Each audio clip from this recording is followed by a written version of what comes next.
Ako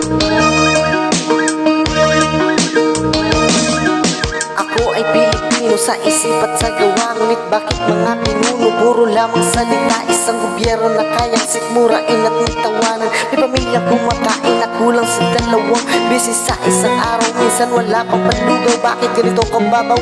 Isang pagkain nilangaw ang dadamputin at kakainin ng batang gutom. Alam ba ng mga husgado at lahat ng hukom na meron pang mas masahod sa hatid ng kamatayan? Yun ay ikay maging mahirap sa sarili mong bayan. Mga bata na dapat na ginagawin maglaro, bagus may agos, pawis at magbanat ng buto upang kumita ng ilang pirasong pisong madungis kayo sa kamay at paa na manhid na sa matulis. Hindi manika ang hawak na kanyang mumunting braso, bagus isang taong gulang ng kapatid at baso sa harapan.